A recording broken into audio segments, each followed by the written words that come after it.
বাইরে ঝমঝমে বৃষ্টি, ঘুম থেকে উঠে দেখি তার স্পেশাল কিছু তো রান্না করতেই হয়।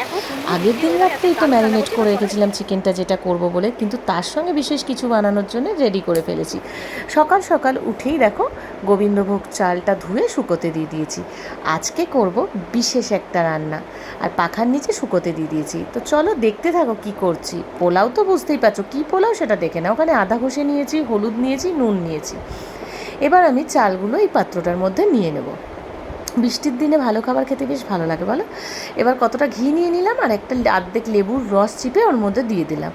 দিয়ে এবার খুব সুন্দর করে এটাকে মাখিয়ে প্রায় ওই আধা ঘন্টা মতন আমি, মানে 30 মিনিট মতন আমি ঢেকে রেখে দিয়েছিলাম ম্যারিনেট করে। আর ওইদিকে আমার কিছু কাজকর্ম ছিল, সেটা সেরে নিই। তো চলো এটা ঢাকা দিয়ে নিই, তারপরে কি করছি দেখতে থাকো। তো রয়েছে দেখো এখানে চিংড়ি মাছ, পেঁয়াজ আদা রসুন বাটা, হলুদ, লঙ্কার গুঁড়ো, নুন। এটা দিয়ে পেঁয়াজ আদা রসুন বাটার মধ্যে কাঁচা লঙ্কা পেস্টও ছিল, দিয়ে ওটাকে খুব সুন্দর করে মাখিয়ে রেখে দেবো। সমস্ত রকম মশলাগুলো দিয়ে মাখিয়ে ওই 10-15 মিনিট মতন রেখে দেবো। ততক্ষণ ওদিকের আমার কিছু কাজ আছে, সেই কাজটাকে আমি সেরে নেবো। ও হ্যাঁ হ্যাঁ, চিংড়ি মাছটার মধ্যে কিন্তু আমি লেবুর রসও দিয়েছিলাম, কয়েক ফোঁটা দিয়ে মেখে রেখে দিয়েছিলাম। মাছের একদম গন্ধটা যেটা থাকে না একটা, ওটা চলে যাবে। আর এবার কড়াইয়ের মধ্যে তেল দিয়ে নিয়েছি, 15 মিনিট পর ফিরে এসেছি রান্নায়। সাদা তেলই দিয়েছি, দিয়ে এবার এর মধ্যে দিয়ে দিলাম চিংড়ি কুচোগুলো। এবার খুব ভালো করে একদম শুকিয়ে শুকিয়ে কষা কষা করে নেব। তারপর তুলে নিয়েছি ওটা। এবার সাদা তেল দিয়ে আবারও কিছুটা পেঁয়াজ আর কি, কুচানো পেঁয়াজ বেরেস্তা করব, করে রেখে দেবো তুলে। তারপর আবার তেল থাকবে যে, ওর মধ্যে আমি দিয়ে নেব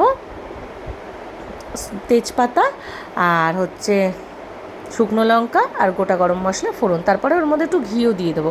ও হ্যাঁ, আমি কিন্তু কাজু কিশমিশও ভেজে রেখেছিলাম। ওই ভিডিওটা দেখতে পাচ্ছি না, কোথায় চলে গেছে নাকি এর মধ্যেই অ্যাড হয়ে গেছে। কাজু কিশমিশটাও ভেজে তুলে রেখেছি। এবার যে ম্যারিনেট করা চালটা আছে ওটা ওর মধ্যে দিয়ে দিলাম। ঘি তোমাদের প্রয়োজন মতন যতটা ইচ্ছা তোমরা অ্যাড করবে। আমরা যতটা খাই সেই আন্দাজে দিয়েছি। মিনিট 3-4 মতন কষিয়ে নিয়ে তারপর একদম ফুটন্ত গরম জল দেবো, যতটা চাল দিয়েছি তার ডবল জল দেবো। দিয়ে একদম ভালো করে মিক্স করিয়ে নিয়ে মিডিয়াম ফ্লেমে একদম ঢাকা চাপা দিয়ে পুরো পাক্কা 7 মিনিট পর আমি ঢাকনা খুলবো। 7 মিনিট পর এই অবস্থা এসছে।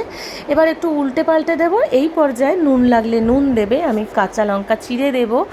তারপর সব কিছু কিন্তু এই সময় আমি অ্যাড করব। চিনি দেবো, আর নুনটাও দিয়েছিলাম, ওটা দেখাইনি। আমি টেস্টের অ্যাকর্ডিং যতটা মনে হয়েছে ততটা দিয়েছি। কাঁচা লঙ্কা চিড়েও দিয়ে দিলাম।